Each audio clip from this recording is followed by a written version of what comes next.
No time to waste as I've still got some catching up to do, so let's quickly get straight back to reviewing Season 7 with a health of information.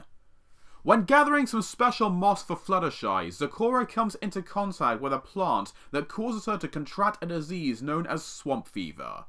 No cure is known, but Fluttershy is determined to change that in order to heal Zecora, and sets out with Twilight to find a remedy. This episode is written by Sammy Crowley and Whitney Wetter, and is one that I had actually been very curious about ever since it was announced.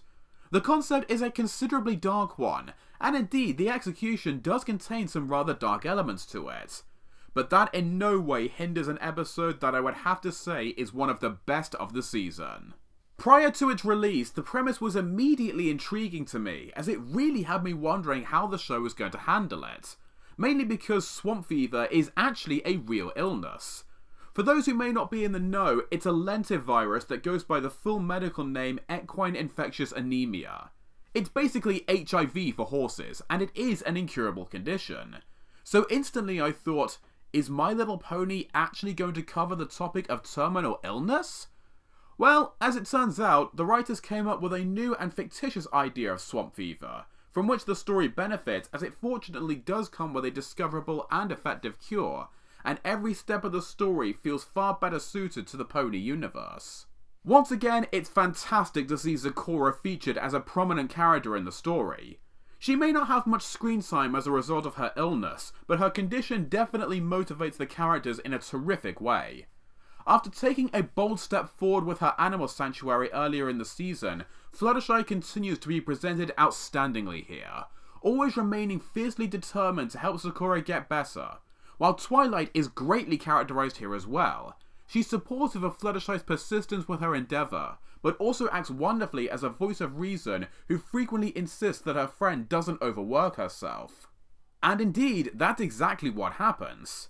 It's certainly admirable that Fluttershy won't rest until Zecora is cured, but it does get really worrying when that statement goes from being a figurative one to a literal one, as she literally never stops to take a rest, even after catching swamp fever herself. I won't risk infecting you or Cattail.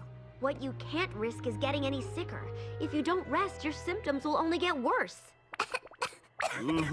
You really should rest up before going up against those flash bees. They are nasty critters.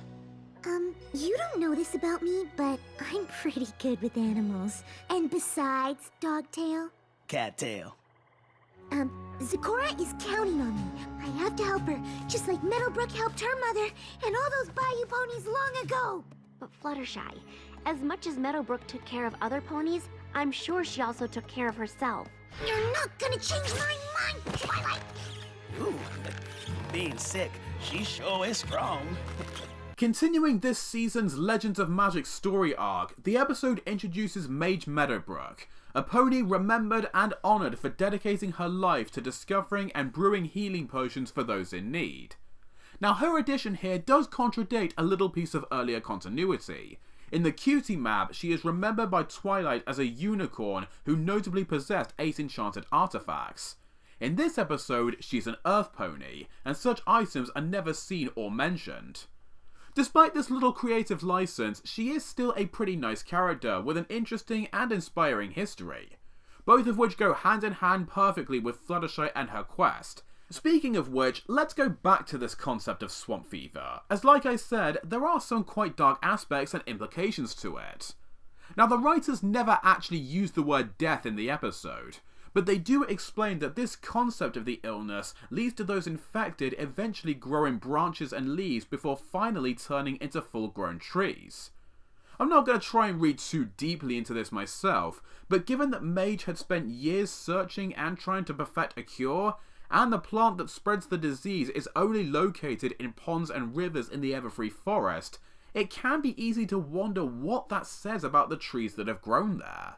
In the end, the solution is finally discovered and produced, Zecora is nursed back to full health, and Fluttershy learns a relatable and meaningful lesson, reminding us that while helping others in need is noble, you also need to remember to look after yourself.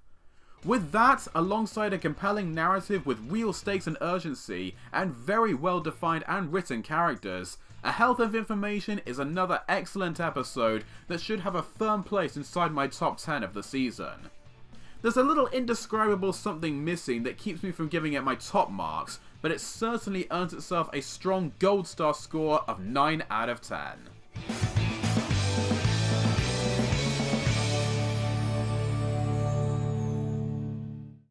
So those were my thoughts on the episode. Now, as always, I'd love to know your opinions, so please be sure to let me know in the comments. Until next time, thank you all as always for watching, and keep shining on, every pony.